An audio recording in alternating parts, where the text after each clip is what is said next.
Hello and welcome to Castle of Horror, the show dedicated to horror movies and awesomeness. This week we continue a look at the Candyman films with the 1999 film Candyman Day of the Dead.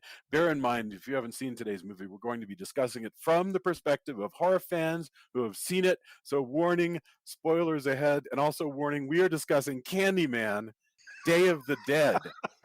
From Denver, Colorado, I'm your host, Jason Henderson, publisher at Castlebridge Media. With me from Austin, Mr. Drew Edwards, who personally suggested we watch this. That's not true. I did not. I said we could skip it. He personally warned us not to watch this movie. I just want the world should know that Drew warned us against this film. He is the writer, like creator. someone saying, "Don't say the name 5 times." I said we don't need to watch this. I am actually very happy. I'm not even being sarcastic. I'm glad that I watched this.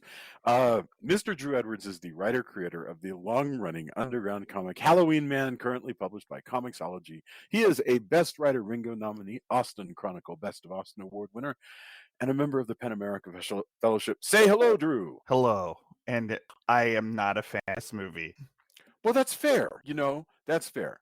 My question as we go through is just, is this movie better or worse than Halloween Resurrection? I want that to be the thing that we all carry. It's the bar. I don't think I've ever seen that movie.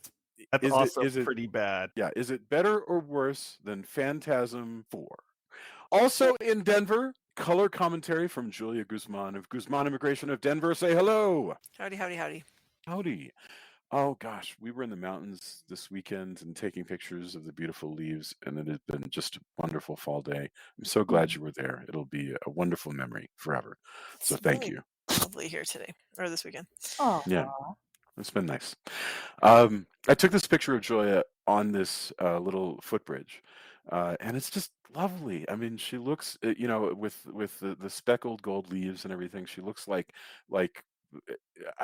we could be in the 90s. It could be 30 years ago. So it's really, because it's far enough away that I'm and blurry enough that I look like ageless. Oh, okay. No self-fiction. You're too good for that. It's a beautiful picture, and you are ageless.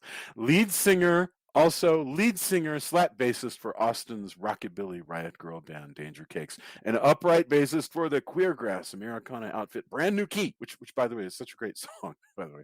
Jamie Barr is also the executive director of the nonprofit organization Girls Rock Austin, empowering girls, trans, and non-binary youth through music education and mentorship. Hello, Jamie. Hello. It's so fun that you've joined us for Tony's off covering, multinational movie, industry events and interviewing people and doing stuff like that.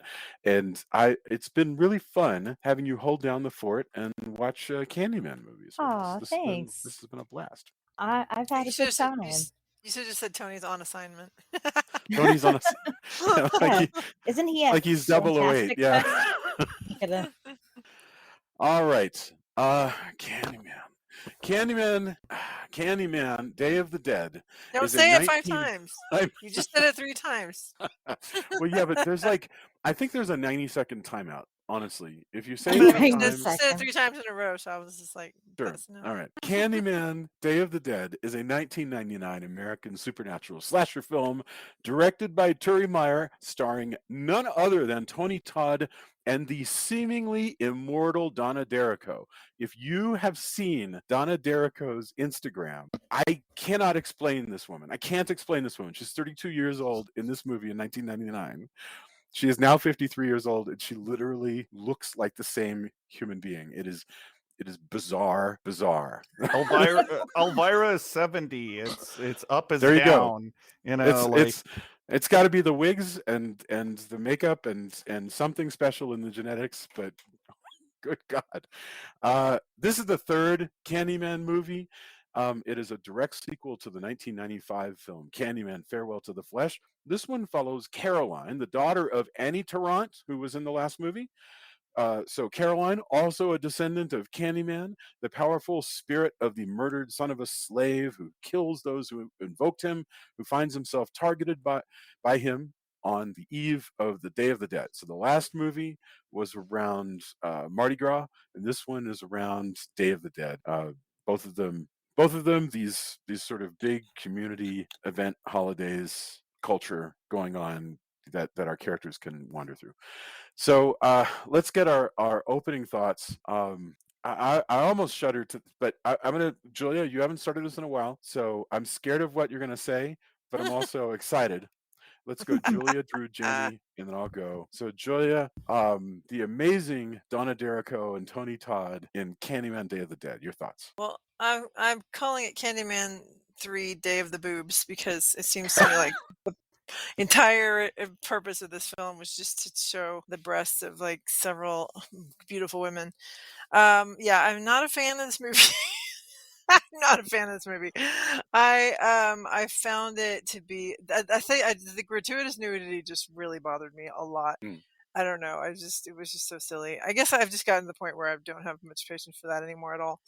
And it's just kind of the main actress is hired because she's gorgeous and she can quiver her lip, but she really just didn't. There wasn't much of a performance there, or maybe she just didn't have much to work with in terms of the script. Again, Tony Todd saves the day. He's great. The abuela's interesting. The little girl's great, but for the most part, I just found it to be just kind of blah. I don't know. It was not by a long shot my favorite movie. There's like these fake Lost Boys wannabes, groupies, Candyman groupies, predictable deaths. Like I literally counted down the roommate death. I was like, and roommate dies, and I actually said 5, 4, 3, 2, 1. And it was like three more counts after that. I was like, okay, I started 3 beats too early. It's just predictable. I don't know. There's just a lot of things that I didn't like about this movie. So, and the bee appliques, that they had like these little bee, like supposedly they were covered in bees, but they just stuck these little appliques that have bees on them all over the people. I don't know. Even the effects, I just felt like were really dumb. Anyway, not my favorite movie. Although, boy, if we could sell bee appliques, I think that would perform quite well. I mean, Yeah. all right, Drew. I mean, do you have anything to deviate from that? I feel like a lot about this movie can be summed up in the way that they shoot Tony Todd in this one versus the way he shot in the previous two that we've discussed, where they make him look very ethereal and otherworldly, whereas in this movie, almost every time we see Candyman, they just shoot him like he's like a guest star on Baywatch. Like it's like he's just some guy. Yeah. And I think that kind of sums up a lot of the problems of the whole movie. Like it's like if the last one was like a slightly dumbed down version, like this version is like they've just given up any attempt to make it like smart or artful. Like even the sort of social commentary themes that we have talked about throughout all these movies, they're handled with all the subtlety of like a jackhammer to the face. Like it's like the racist The racist cop is just so cartoonish, and it's just everything is like that. The sad part is there is stuff that could have been interesting. Like set this movie to the backdrop of Day of the Dead could have been interesting if they actually like showcased the same way they showcased Mardi Gras in the last movie. Having an art exhibit with Daniel Robitaille's paintings, that could have been interesting, but they squander a lot of these ideas, and this is really just like it's like they took this kind of smart artistic franchise and they just gutted it. Like this is even the paintings looked like to me like just photographs that they put a painting filter over. Yeah, they didn't look like they were old paintings. And there's so many like the last filters back then, though. Really, that's my point, is that it looks like they made it now and then tried to pass it off as being old. So it's a good question. You did. I don't know what they were because but I know that such a thing exists because I know I've seen stuff like that. What you mean, like in '99? Yeah, you just put it's like airbrushing. It's an airbrushing of the photograph, so that it's supposed to kind of look like paint. It's not necessarily computer gag, it's trick, but something that you can just do, just kind of, It's make it look essentially like it's fuzzy. All it yeah, really exactly. is just fuzzy. But I wow. I I guess just like in in my last statement on this is you know Felloware to the Flesh has a lot of problems, but they're still kind of trying to do something. Like this movie just feels like I think that's a shame. Wow. Jamie, what about you? What did you think? Well, I thought if my mom walked in on me right now, I would be in trouble because this is like Skinamax. This Oh. made me feel like I was like watching something like I shouldn't be. It's all tawdry, and like I was like, oh, this is ridiculously Right. like like just so many boobies, and I was a little like, okay, it's fun to have boobs, but Sure. the other ones were tasteful in their display of décolleté. Like it was, some side boob in the bathtub, or peeling. It made a point, like she's peeling off her bra in the first one, and it's Right. soaked in the blood and she's like losing her shit. Yeah. But this one, not so much. And there's just a lot of random characters, like that one woman who's like the model without a name, who suddenly gets like stung in the face a bajillion times by the bees. Right. While what's his name's Raul's girlfriend, or That's not right. even girlfriend. She was I just a think one night Miguel, wasn't it? stand. Was it Miguel? I think that was Miguel, it. son. Yeah. Yeah, Yeah. no, she was the first one with the bee applique that I noticed. Those Yeah. bee stickers. Yeah. Yep. So No, it that was was so dumb, that part. yeah, this part, like, and I really tried. I wanted there to be something in this movie that like still had, a little bit of the soul left of the Candyman movies, like the first one. And the second one, eh, it's not as much, but still, it was somewhat entertaining. This one, I fell asleep 20 minutes in, and then was like, I took an hour-long nap. Yeah. Like, in between, I was like, I can't watch this anymore. Like, I had to take like a break Yeah. and it's, And you're like, like I how said, can there still be yeah, I don't like another hour in this movie? exactly. And I do not like the incest like that's Yeah. portrayed, and that Oh, that'll be our first totally grossed topic. me out. So grossed me out. I'm like, Yeah. oh no, Tony, not my Tony. Boy, it's yeah. This is one of those movies where the director will and maybe he would say, oh no, that's just what they asked me to do, but they will use any excuse for nudity, even if it's completely inappropriate, weird, definitely not part of the mood. If you think about it, yeah, you're right, the only nudity in the original movie is just incidental, or that's that one where she's bloody and taking off her clothes while she's being processed at the Yeah, it's jail. not sexual at Well, all. you don't None of even it see was nips.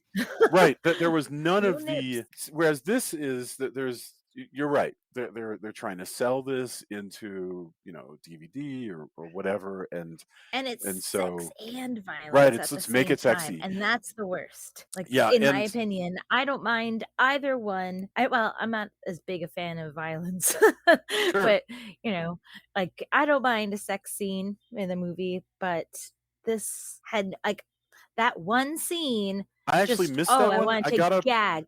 to get coffee, and Julia says I missed Yeah, I Skinamax's told Jason section. because the thing is right. Okay, so he's in the kitchen and I'm going. She's like the model chick is licking milk off of something and it's like dripping milk all over.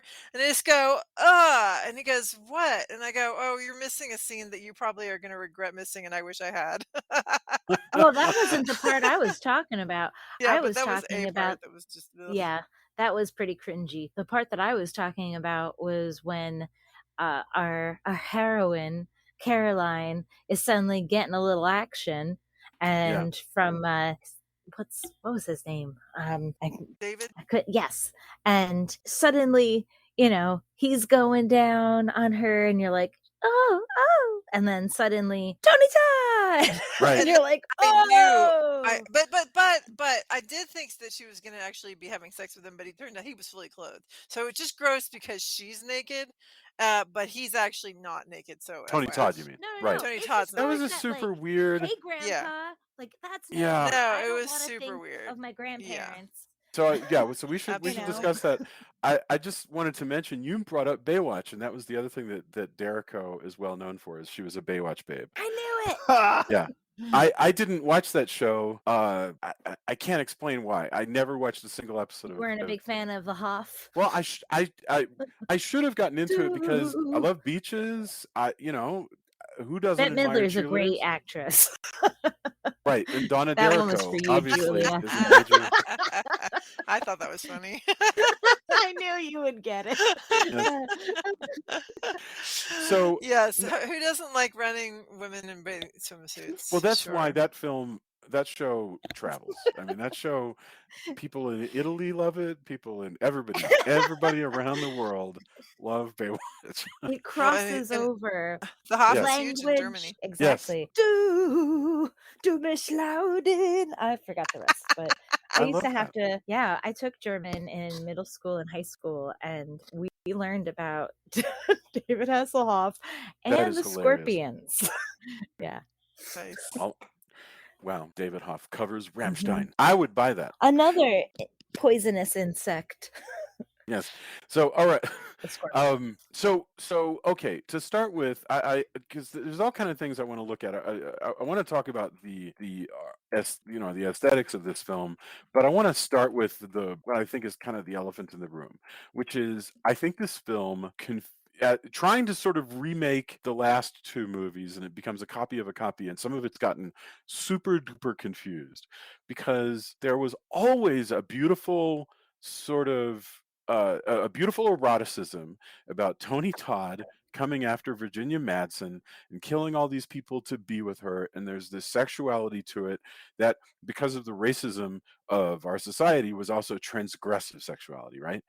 Great. But once they decided that they were going to start working down the path of these are his descendants, then it becomes gross because now he's trying but to. it wasn't gross with the second movie, because he doesn't actually have any. It's doesn't, always about come close it's to never kissing sexualized, her, right? But this one, he possesses the body of her lover, whatever happens, and then he kisses her at the end, and it's like, oh no, this is not. Yeah, cool. none of that, and I'm telling you, the reason I really truly believe that these guys completely forgot what they were doing. I think that they're really like, oh, we need to get some eroticism in here. So I think they just have amnesia from time to time. It's completely inconsistent. Well, the tawdriness of this reminds me more of like a Friday the 13th movie, which I love those, but they're different, right? Animals than what Candyman was. Yeah, this one's trying to be an erotic thriller. Like, that's really it. And like that was a really cheap erotic thriller, right? I mean, like, yes. Well, I don't. Not... at the time, I don't think anyone's thinking this is a cheap erotic. Like, I'm setting out to make a cheap erotic thriller.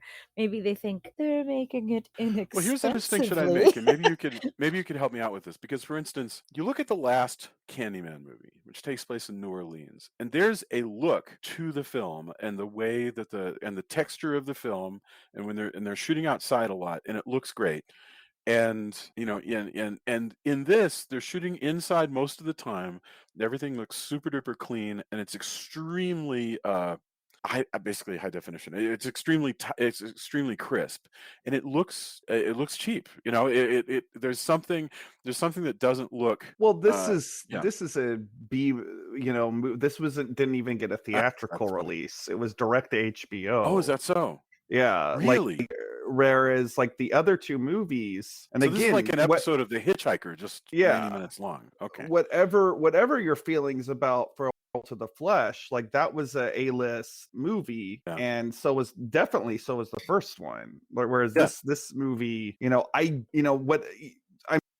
Jamie's absolutely right. No one really goes out of their way to make a bad movie, but the tawdriness of it, I do think in part is because they, this was midnight on cable, and it is what it is. Yeah. So okay, that helps a lot. That's really interesting, and so maybe I should be treating it different, because we've discussed No, TV but we've movies seen before. plenty of straight to DVD movies that were much better than this. It's not Absolutely. It didn't need to be. But that does explain, you're a director and you get stuck with certain things as far as your production values, so it would explain the look of the film, so a lot. My These favorite people, part is skulls at the end. Is why there's random dead bodies there. Who knows? It's LA. And they disappear when he disappears. So there is an illusion. Yeah, but the best part, that's a good, continuing. It was the like aesthetics, a jungle that's a good gym. example. It was such a jungle gym. It reminded me of like she's like trying to get out of the ball pit at like McDonald's. She's like climbing up and they're just rolling, and I don't know why I started laughing like really hard. Like it would just, and then suddenly she'd fall and be like, and it was like comedic to me. I know. Yes. I just felt so bad for her. I was like, oh, honey, like they just had her climbing. It's like, I know, poor Donna. I wonder if you asked her today about this movie, what she would say. She could very well say, "Oh, we had a blast filming it, but we all knew that it was garbage," or she may well have said, "Oh no, I was hoping this was going to make my whole movie career," and it didn't. Or you never she's know. really proud, and she's like, "This is the best thing I've ever done." Yeah, who knows? Like, everyone has their own view of their life. She might really enjoy this movie. Honestly, Michael Caine has said things like, that certain movies he made so that he could buy a house. That was literally, so this may just have been Donna D'Errico going, you know what, I had 6 weeks and I could use the cash, and it's not porn, it's just a horror movie. Porn. Yeah. Tell me about your new movie, sweetie. Well, it's not porn, Mom. But yeah, once again, I'm sure that Donna D'Errico can kick my ass. Truly, she looks like a powerful woman. So all props. And Tony Todd, he's here as well, and he said, he's a producer on this movie. I don't have the actual quotation, but he looked like he was having fun. When we were listening to the commentary on the first one, I highly doubt that there's a commentary on this one. But you kind of wish there was. So yes. This one. So I want to say something real quick though. I was gonna say. Oh, sorry. Finish your sentence. Oh, I was gonna say the first one though, in that commentary, like Tony Todd gets asked about like, does he mind being the Candyman? And they're like, you can't see it, and he's like, oh, I don't mind. Like he was not minding because of the ladies. Yeah, so I'll bet. I think this was that time for him. Like, sure. Hey, absolutely. He probably be a dirty Candyman. And he's an actor. Dropped on the ground. He probably would have done 10 more of these, truly. Because you go, this one wasn't that good, but they'll have another one in 18 months and that'll be better. So I absolutely expect that they could have just kept making these. Julia, what were you gonna say? So this actually supposed to be 2020, the year of 2020. Yeah, okay, I know, right? Really tell me about. Did you hear anything in the actual movie? I'm just looking in the wiki, and it says in 2020, 25 years after the events of the second film of 1995. But I got to give them credit that. I'm so glad they didn't decide to try to make it like all future-y or anything. It actually looks not that different from 2020, aside from if you take out the pandemic and smartphones. It's like they certainly wouldn't have been having that Day of the Dead block party. During the pandemic. But aside from the pandemic, everything looks the same. the only difference is that nobody's walking around with smartphones all the time. Right. But I was happy about that, because a lot of times when they try to do something, 20 years from now, 25 years, it's like, oh, let's just make it a little bit futury. Everybody's wearing silver or whatever. It's like, no, Cops people still probably dress still gonna exactly the wear. same. Yeah, people are probably still gonna wear jeans and like little white undershirts and whatever. So. And no bras. No bras. Yeah, in- oh yeah, in 2020 they got rid of futures bras. past. I felt Yep. sorry for that poor girl. I was like, can somebody get this actress a Oh, bra? she's fine. I mean, she She has was young running all over perky the place. breastises. Yeah, but I'm- still running all the Yeah, I time. know. I No, really it had to felt be like if I uncomfortable. were her agent, I would have been like, can somebody please get my client some proper attire? Because I don't. And they were like, do you realize what kind of movie we are making? They're I like, hate if we these. do that, she's gonna lose $20,000 off of her. Right. Oh, okay. I think it's more, she was probably very comfortable. She was like, yeah, hells yeah. This is more clothing than I get to wear on Baywatch. That's And true. she's in a bathing suit the whole time. That's a really, really good point. Yeah, Yes. talk like expanding on what Julia did, though. One of the sins I think this movie really commits, when you think about it, is when you watch the first two, the cities they take place in, they are characters in the movie. Chicago is a character. New Orleans is a character. They shoot LA in the most boring, even that Day of the Dead block party. I understand that they didn't have much money, but it's just shot so dull. And Julia's absolutely right. Like, having a low budget isn't really an excuse for being lazy, because how many budget movies go on to become cult classics because they were invented? Yeah, we've said that so many times in the films we watch. We've been like, oh my gosh, can you believe this was only made for only this amount of money, and it's just gorgeous. Yeah. Absolutely. Yeah. Well, a good example, I watched a movie not long ago with Rob Lowe and James Spader, about the same time as this movie. It's actually 1990. I'm sorry. Bad Influence. Okay, this is about where Rob Lowe plays a con artist who comes into James Spader's life and starts screwing it all up. Not an expensive movie. It's just like this. It takes place inside, nice apartments and nice offices and stuff like that, and so forth. But your script, your performances, makes all the difference. It is just what it is that you're putting in front of the camera. Well, repeating stuff from, like, I felt like they didn't create much of a new script. Like Tony, they're like, hey Tony, what do you remember from the last two movies? Oh, he even quotes extensively, right? I mean, he's doing dialogue constantly. It's constant. I don't even think they re-recorded him. He's like, lovers will cling closer and all that. Yeah, but again, Candyman greatest hits. I feel like it's spoiled. It's spoiled by that grody incest thing that I feel like even the audience watching it people they're in Dallas, you go to watch the movie. I think even people in the audience would go, that kind of takes me, like, it's gross. Right, Dallas. I don't know why I picked Dallas, because that's where I was. So my likelihood of going to see this in the movie, or I guess on HBO. So I don't know. And that's also why I feel like there might have been stuff left on the cutting room floor. There might have been things they didn't even finish writing, because her bra. You don't with the bra.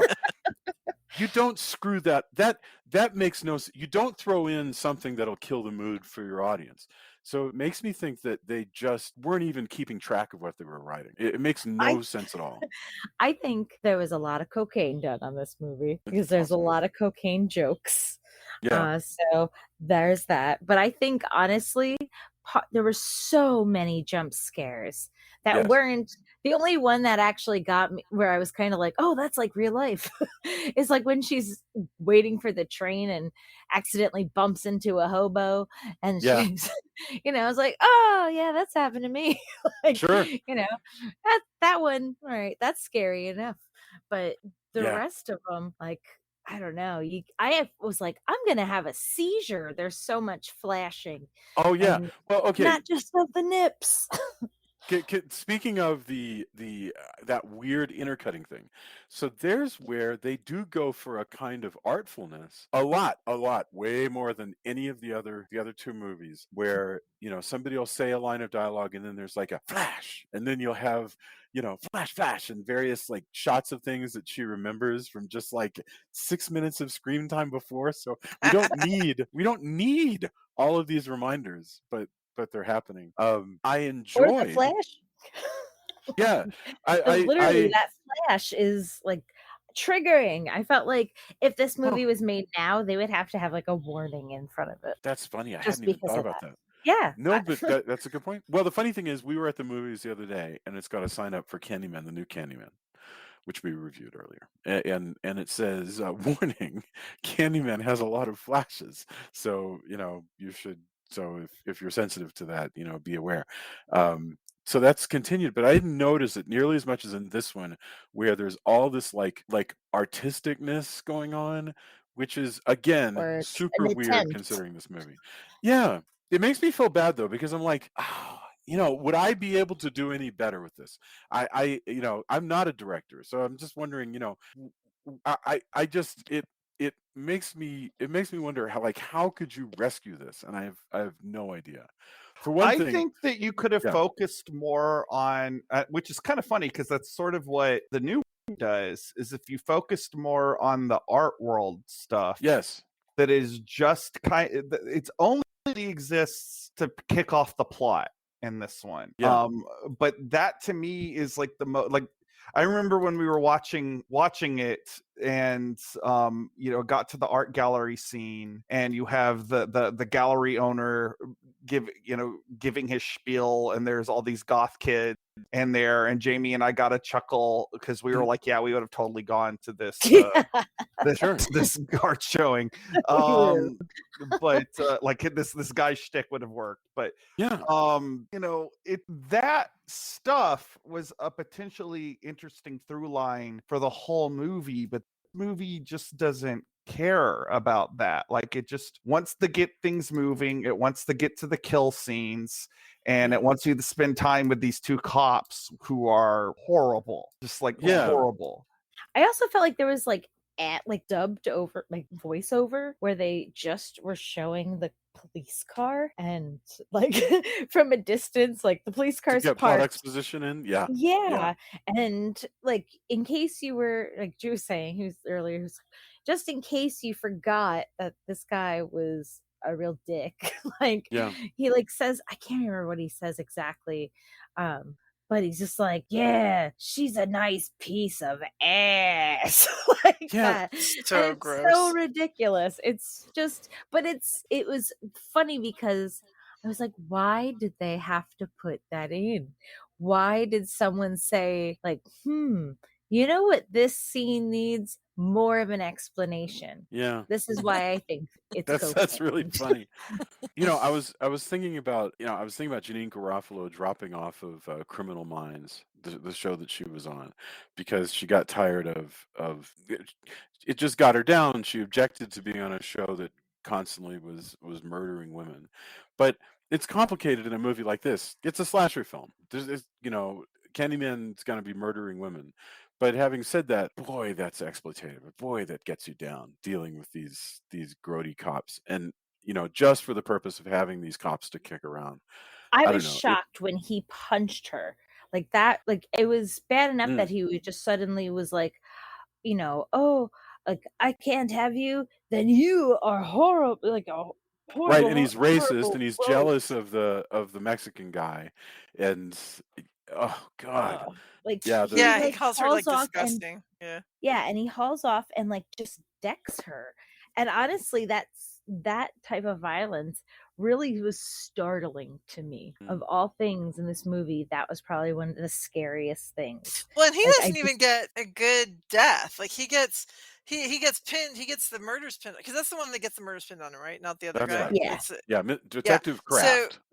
Right. So Kraft ends up surviving to the end and is going to kill her and David with the hook. And so then she and so he gets shot in the back of the head by our hero, the good cop.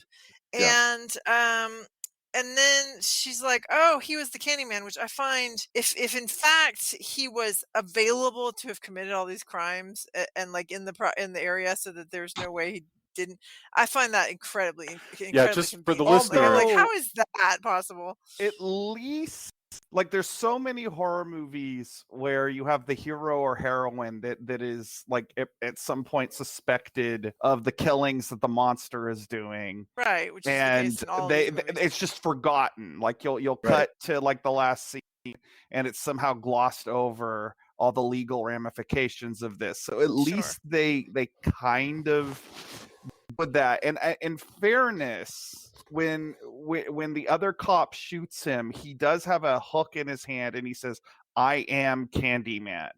Yes, no, I know that. I'm just saying, it seems like they would have gone back and been like, "Well, he could have done these, but these he couldn't have done." But anyway, that's not really. Maybe they just were done at that point. They were just like, "Well, we got our guy." Like, they We didn't don't want to actually put the pretty blonde girl in jail for it roommate's murder. It didn't actually seem like they were interested in doing a lot of police work. Exactly. So Ernie Hudson Jr. was like, he was pretty like hysterical, in my opinion. I like too. that actor. I like that actor a lot. I loved how he would Winston just like from run in Ghostbusters kid. Yeah. Really? This is the son. So Ernie Hudson Jr. is literally Ernie Hudson Jr. Yes. That's amazing. Wow. Why wouldn't he be? Well, I don't know. I mean, I'm just saying. Yeah, that's his last name. Well, that's his name. Anyway, but the guy who Michael died, B. Jordan. Yeah, Not Kraft. related. Yeah, but Ernie Hudson Jr. is Junior. Like, that's his name. Yes, They'd be right. like Desi Arnaz Jr. Wait, Desi Arnaz Jr. is Desi Arnaz's son? What? I'm sorry. Anyway, I guess Kraft, you're right. I just wish that Kraft would have gotten horribly murdered. Is all I'm saying. I just think that Oh, getting shot in the back of the I head agree was with not good. Not enough for him. I wish that somehow he would have been killed by Candyman himself. Yeah, exactly. Although, that's what I'm saying. Like, the other guy was. The other cop gets a gruesome murder in the cop car. Holy cow, honestly, that was like disgusting. The partner's death. Like, if you have to watch this movie, the partner's death to me is like the one, is like a gore hound. Like, that is like the one redeemable thing about this movie, because most of the special effects and the movie are terrible. Like, the VFX are terrible. There's a lot of really bad late 90s CG. Even the gore effects, like, they're just, they're not very well done, except for that one scene. And it is legitimately just so grotesque. And and it's, even though he's going to get killed because he's taunting the Candyman, it's kind of shocking, like, how it happens, because he doesn't show up in the mirror. He shows up in the seat next to him, and like, so that she doesn't know what's going on because she's in the back seat with handcuffs on. And all of a sudden the guy starts coughing, and it turns out that Candyman is next to him on the floor of the passenger seat, like tearing him from below and up. And so she doesn't have any clue what's going on until suddenly blood is spurting everywhere, and she's like, "Holy shit!" But that was really, that was quite disgusting.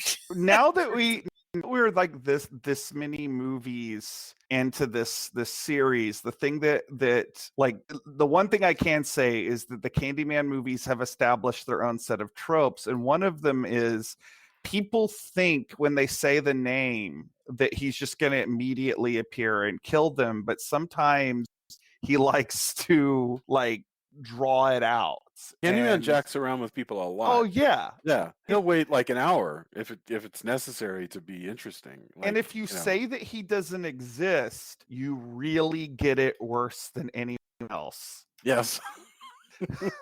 Well, and those idiots, the idiot Lost Boys wannabes, they believe. Let's talk about them now. This is a good point. Yeah, okay, they believe that he exists, but they think that they're going to. So they grab her and they tie her up and put a ball gag on her, and they think that if they call the Candyman, he's going to come kill her, and they're going to, like, sacrifice her to him. But of course, that's not how it works.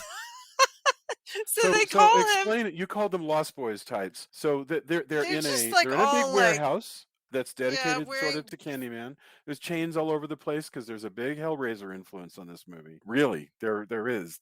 There's all these chains. There's a big Lost Boys influence. And then there's a huge Lost Boys influence because these dudes waving their arms real big and sort of wearing their black leather and their dog tromping collars. around. Girls too. There's a couple goth Yes. girls. Yeah, and there's What- that one like coked up girl who you really just want to like take God, somewhere. she was so annoying.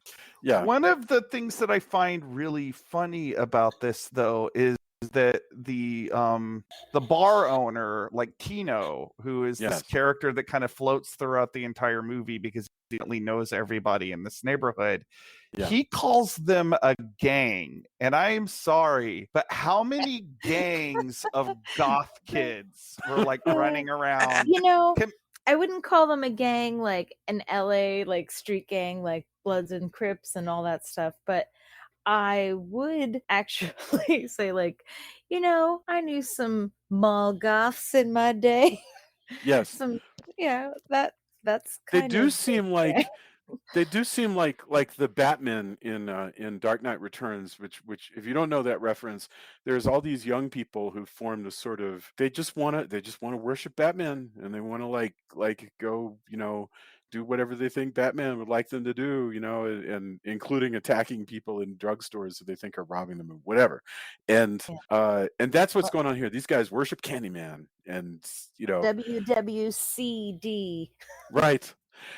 And there's it's silly, but it is, to be honest with you, one of the interesting ideas of this movie. I mean, the other interesting idea that this movie has, I like the Mexican stuff. I like the beaded curtains. I like the that whole world that she goes into with her new boyfriend. That's kind of cool. I like that.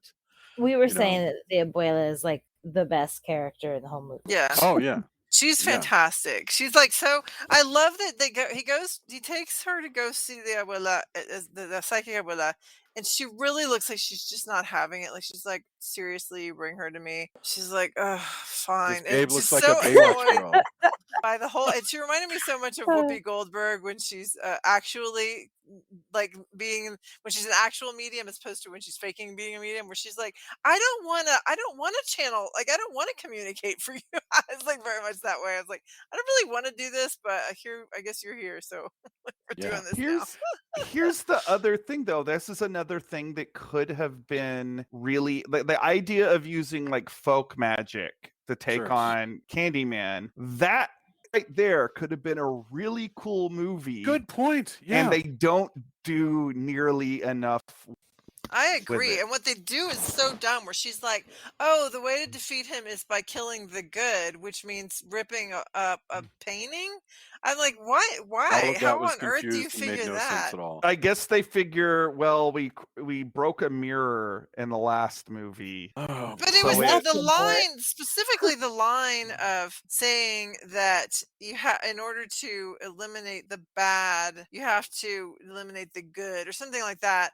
And I'm just like, that makes the bad. Yeah, you take them both. There you have the facts of life. Exactly.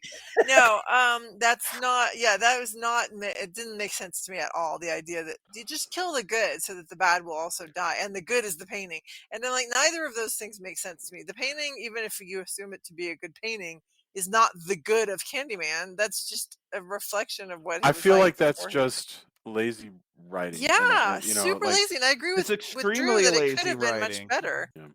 Well, and paintings are not in the movie enough to like at least with the second movie, like making it about a mirror. Yes, mirrors are part of his whole thing. The paintings are in that one scene, and then they disappear for like the majority of the movie. Then they show up again during the climax. So there's some flashes of the paintings throughout. But it's not enough to me for them to be the way that you expel the evil. Like, to me, you have to exactly. It's not established. I mean, there should have been some kind of curse around it, or spell, or something.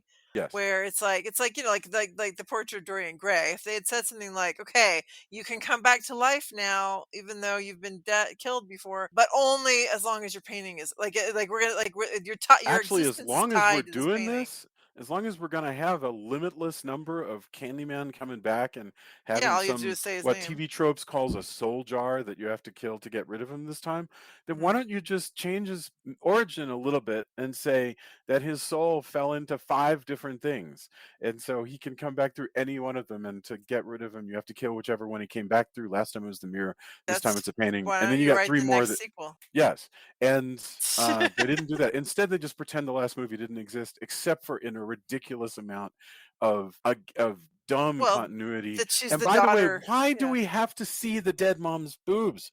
This is Exactly. yet This is what I'm Because saying this about movie is gratuitousness. more obsessed with boobs than I am, which is saying it a is, lot. but that's super weird. You can't enjoy that woman's boobs when she's the mom. First of all, again, And she's there's too much bloody and family. gross, which I know Moms some have people. boobs too, Jason. Yeah, So- but there's a weird some eroticism people here don't that just mind the blood, but to me, like having blood all over a person ruins any of the eroticism. I know that's not the case for everyone.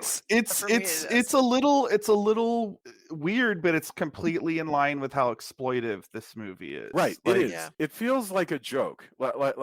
Like this is the result of this is the movie that they're making in a Saturday Night Live sketch about a director who only barely knows what he's doing, and he's like, "Can we? See, Hey, what about this is the why babe who comes back? Can she be naked? Would that be all right? Well, Sure. I she actually would be think- naked in a tub. Let's be fair. Yeah, True. she was naked in the tub, but then she's also naked every time she sees her after that. And it's like, no, just have her be wearing whatever clothing she would have worn, or just a robe or something, or just have her be in the tub again. Like only see her in the tub. But I Yeah, don't know. It's just realism I annoyed don't me. need. It is not Yeah, necessary exactly. for me. For me, yes. But I will say that, yeah. See, this is why I actually, going back to my favorite episode. You know, I actually thought Embrace of the Vampire was way sexier than this. Like, I really did Yeah. think it was much more effective at being sexy than this film is. it you know, it wouldn't take a lot, because like the sex in this isn't sexy, like because like I don't have a problem with nudity in movies, and I don't even have a problem with tawdry nudity. It's just like Sure. the way that this everything is done in this movie, it's just so painfully stupid, and it's not even like a stupid horror movie can be fun, but this is not. First of all, when you look at what came before it, and then Yeah. you just also like if it just could level up to being so bad it's good, instead of just kind of being bad, like I and it pains me to try and connect it to the second movie, because there's like a lot of stuff that just doesn't make sense, because like at one point the cops are talking about calling the New Orleans police to learn they say about her they mother, called, but find out at about the mom, end yeah. of the movie they're having a Day of the Dead picnic at her grave, which apparently is in LA. Oh Like, yeah, that's right. why is she buried in LA? She died in New Orleans. That makes no sense. Super good point. By the way, I don't think this movie specifically, I think Wiki says it, but I don't think this movie actually takes place in 2020. I think this Why not? movie takes place 20 years after the first movie, and this movie doesn't care about what year anything happens. Yeah. That's the bottom line. It is just, this Donna Derrico went into a weird attic and came out a whatever she is, 32-year-old woman, and and it doesn't matter. It's still 1995 or 99 or whatever. It's just, oh God, this movie is frustrating. This last one was the frustrating one. That's the thing. Like, I remember when we started last week, you were like, I could hear the frustration in your voice, and I was like, hold my beer. Here comes Candyman. That's a 3. good point, because when I came out of that one, I was like, guys, this is not a good movie, and you're like, no, you just No, wait. but it has its high I've points. seen way worse movies than this. Like, meaning no disrespect, because everybody works hard on whatever they do. But Dracula, I think there was a movie called like Dracula 3000.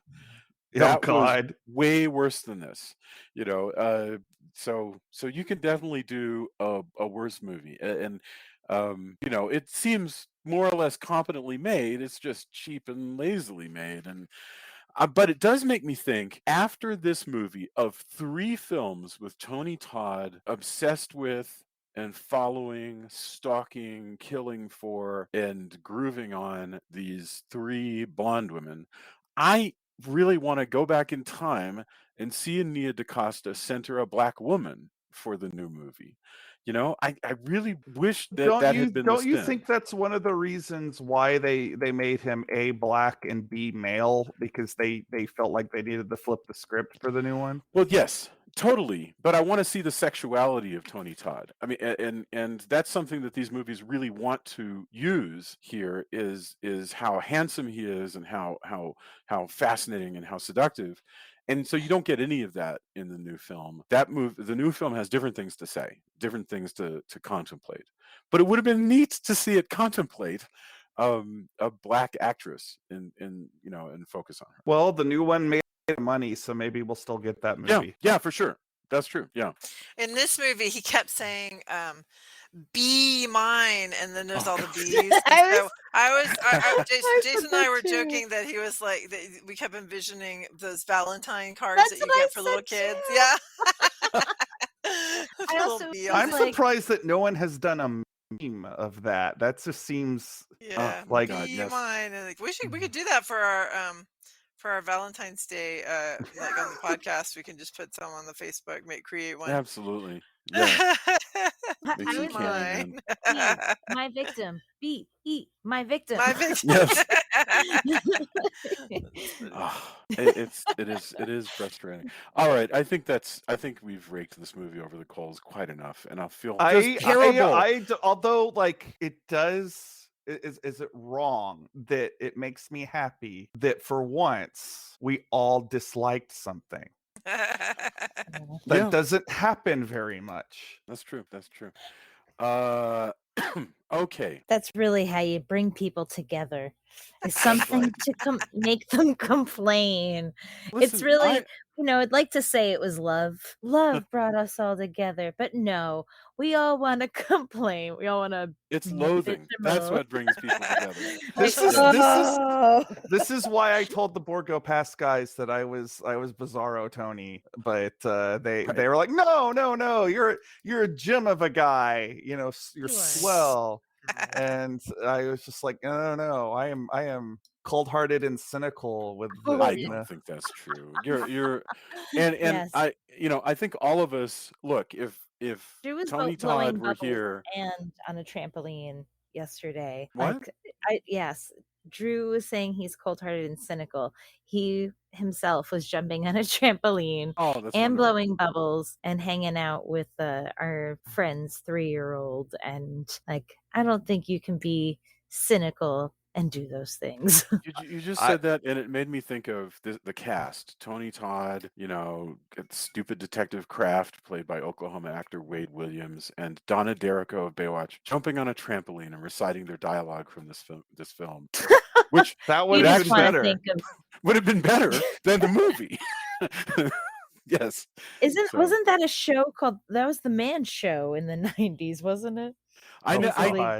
We have girls jumping on trampolines. No one wants to remember that part of Jimmy Kimmel. I was in law school. I don't remember. I didn't watch TV during that 3 years. Jason was very serious while the Man Show was on. I was just grumpy for 3 years and not watching TV, so it's okay. He really was grumpy for 3 years. Yeah. That's a 3-year streak of grump. Yeah. Yeah. All right. So let's get our final thoughts. And if you can say something nice, say a compliment sandwich, it'd be nice to say something nice for Candyman Day of the Dead. I think that would be good. We should do that. I feel like Candyman Day of the Dead has come sit next to us by the fire as we've been saying nasty things about it, and we got to say something nice about it. But and also say what we think. So, Julia, final thoughts. Well, yeah, I mean, when I saw that the adorable David, who I appreciated that the sweet boyfriend was Latino, his that he had a little girl, I was like, well, you can't kill him, you just can't. So I was because the girl was so cute and smart and wonderful. I love the little girl actress, and I'm trying to figure out if I can figure out what her name was. I don't see her character's name in this list that I'm looking at, but maybe Christina. Is she Nicole Contreras? Was her name Christina? I don't know. But anyway, she was awesome, and he was great too. And so I was very happy that he survives to continue to be Yes, a Christina dad was the name of the daughter, to by the the little way. girl. Yes. But she was great. I just like that whole family. I thought they were adorable. So I appreciated that they had a neat Latinx family and that they survived the film. Wonderful. And yeah, and then of course Tony Todd is always fun and interesting to watch. Drew, what about you? It wasn't excessively long. Right. Like the runtime was just about right. Very reasonable, 93 minutes. That's true. And I'm glad Tony Todd got paid and he got top billing. Yeah. Like he deserves that. He is the only reason why anybody would ever watch this movie. I am glad that it is not the last movie in this series, because it would be a shame if it was. Right. That's all I got. All right. Very good. Jamie. I always try to find something good in everything. Right. And I'm going to say that this movie makes me really have to struggle to find that good thing. The best parts of it to me were the parts that I was not supposed to find funny, but did. This movie, if I feel like this would be a great Master Pancake Theater, or Yes. or something along those lines, just to sit and heckle, because that's what I did the whole time. Yeah. Like every single thing except for the abuela. But even the abuela, I loved her face. Like Yeah. the whole time. She just had this, I feel like we glossed over that, but she really was the best part of this movie. So Yeah. that's what I'm coming out of this. I say the abuela. But Lupe Ontiveros, I guess I'm butchering her name, but yeah, she was the best part in my opinion of this movie. That's wonderful. Yeah, Lupe Ontiveros. Yeah. I think you can have a good. I think it's possible to have a good time watching this movie. So I think this movie could be good for a party. If you have an all night party going on, and one of the movies you're going to play is this, I think it does lend itself to. We've been watching Bridget and Mary Jo, who have a lot of commentaries on USA. Mary Higgins Clark movies. They would have a good time with this one. I think truly they would really be able to. So that's a good example. I love also because they're like, oh, it's LA. Someone has to do cocaine. Like Right. that was the one thing that just cracked me up. No, for sure. Donna D'Errico, I'd love to see something else with this actress. She's interesting. And so yes, but you've heard all the shortcomings that we've described. All right, that brings us to the end of the Candyman series. Oh, It's she's in unbelievable Brooklyn to me. Nine-Nine. Like Jason, that's the Right. I- My older daughter watches that show. Our Yeah, older daughter. Yeah. So I'll have to ask her about that. And she was on Baywatch, which I need to go back and watch. Okay. So do you? I don't know. You know what? What I've been wanting to do a comic book or novel series or something that I want to license, because we have a publishing company now. I want to license and put out novels in the world of Baywatch Nights. Honestly, truly, not kidding. Nights. First that of a all, because I thing? think it's I a didn't know. license that I might be able to get. But Baywatch Nights was a nighttime syndicated spinoff of Baywatch, where Mitch, he's a lifeguard by day, and then at night he put on a trench coat and he hunted like ghosts and zombies and whatever around the docks and the Santa Monica Pier and all that stuff. And I'm like, oh, we got to do a whole series in that. That sounds like literally the greatest, most terrible thing I've ever heard of. And so, I want to do Baywatch Nights. But you know what? Since nobody remembers it, we can probably just rip it off. in that too? I don't know. I don't think so. I really don't know. I don't know enough about Donna D'Errico. I'm just saying that I found her Instagram, and the woman she was on it. Really? I just looked it up. Yeah. That's amazing. Well, there we go. Yes. That's actually, she was on that first. She said, it's a D'Errico jumped ship from Nights and joined the main cast of Baywatch, which also kept Hasselhoff in red trunks until he was written out in 2000. I know more now about Baywatch and Baywatch Nights than I have ever known. Wow, that's remarkable. So, okay, let's get our endorsements. Julia, I assume Baywatch Nights is your first endorsement, even though we haven't seen it. No. I will let you guys talk about it more because I know we all are enjoying Midnight Mass. But we did start watching that. My father had recommended it, and several other people had recommended it, and so we've watched the first 3 episodes and are definitely enjoying that.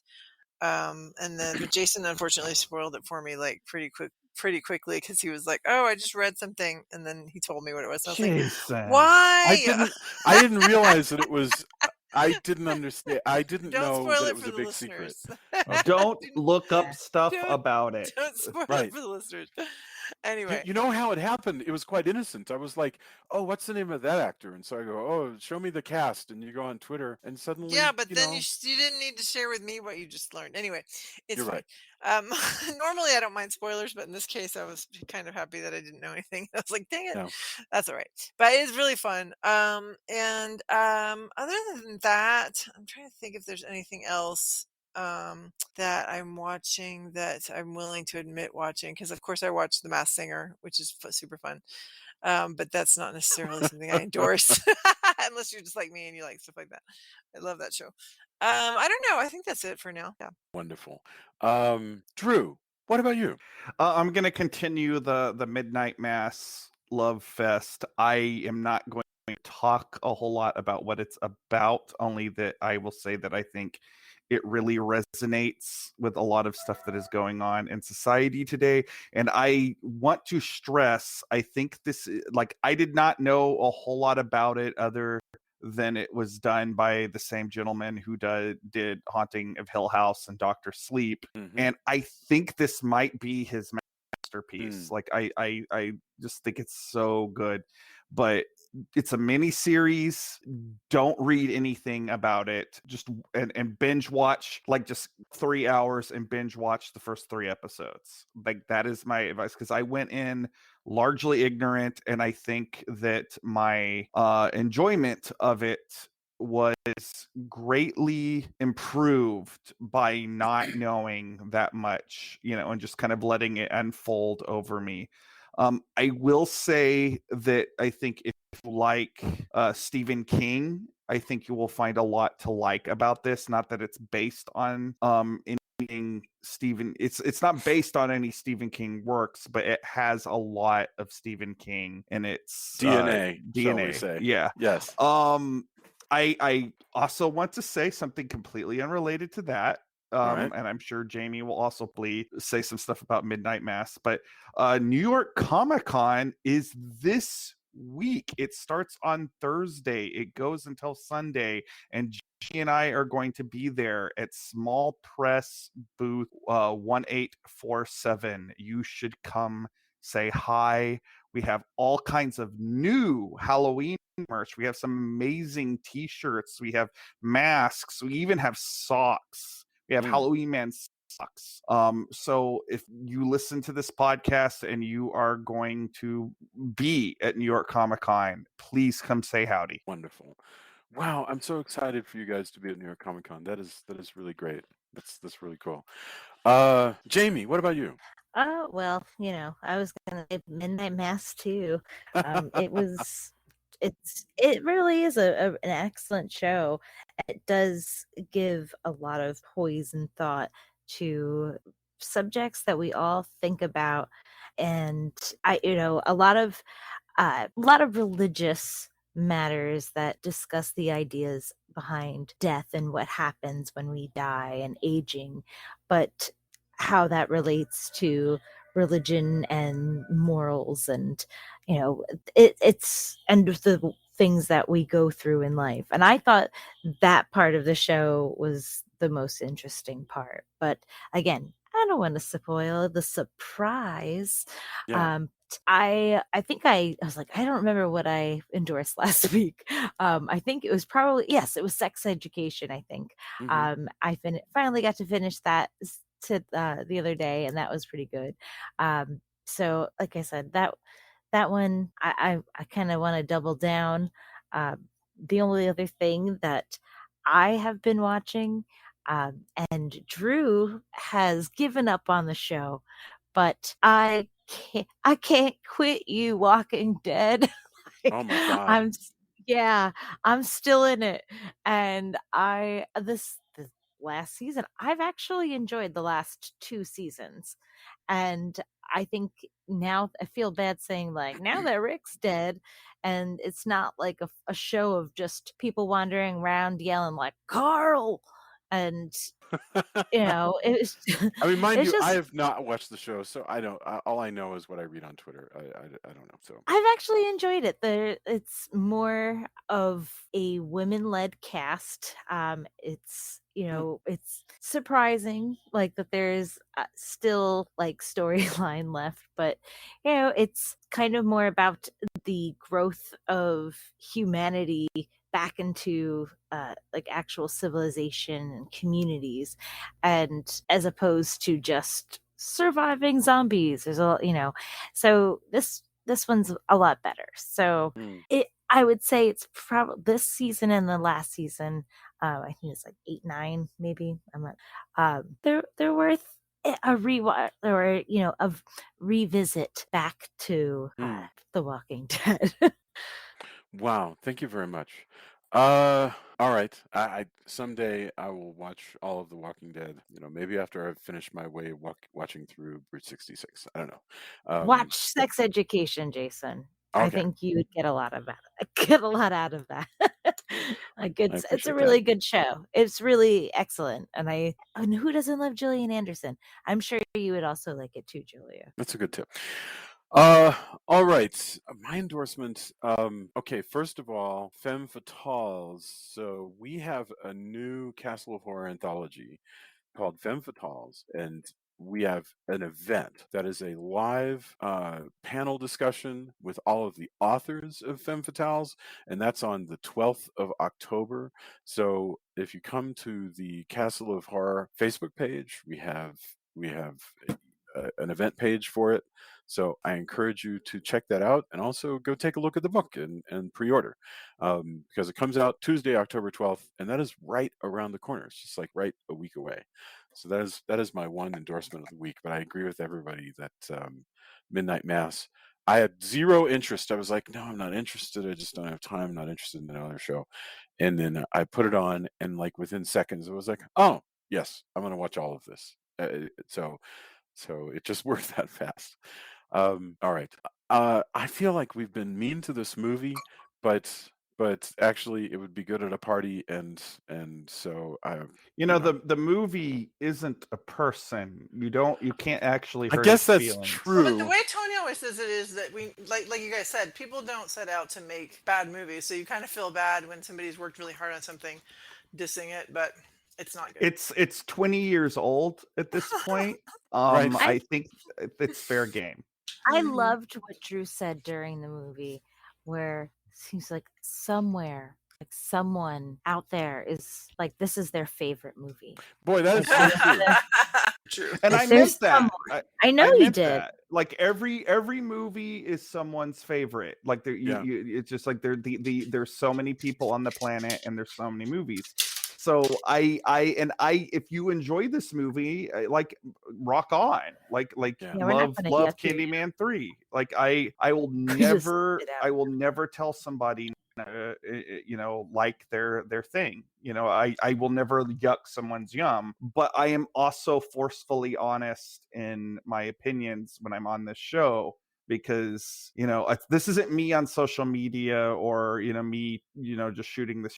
Like, I feel like I have to be forthright and about what I think is a good and a bad film when I'm because this is a movie criticism show ultimately. So it is what it's fair. All right. Well, thank you very much. This has been a lot of fun. Everybody have a fantastic week. So wait, is this our last show with Jamie for a while? Yes, I guess so.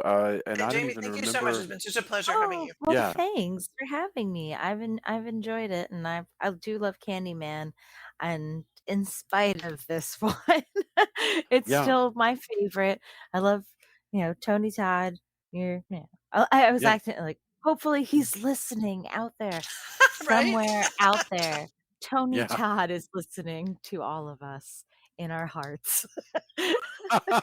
Just don't. Just say his name 5 times in a mirror, and maybe he'll. Jesus, be mine. Should I be concerned? Are you gonna leave me for Tony Todd? Any, No. I mean, He's on the list, Drew. He's on the list. right. The No, he's not. the little laminated card that we all get to carry around. Thanks to Tony friends. Todd. I Yeah. thought you meant our vaccination cards. Right. Like, No, oh, I We forgot will to- actually be there's- back next week on the 10th with Cat People 1982, which I dare say, if I recall correctly, has weirder eroticism than this movie. I am So- a little sad that I'm gonna miss out on that one. So light a candle Yeah. for me and the ghost of Val Luton, who I always imagine every time I'm watching that movie is turning in his grave. Yes. Because that movie is everything that Val Luton would have. Yeah. I just would have driven him crazy. Love it. But anyway, I will see y'all when I return from New York with Jamie in tow. Yep. Safe travels, you guys. All right, everybody. Thank Be excellent you. to one another. Thank you so much. It's been a delight. Bye. Night. Bye, y'all.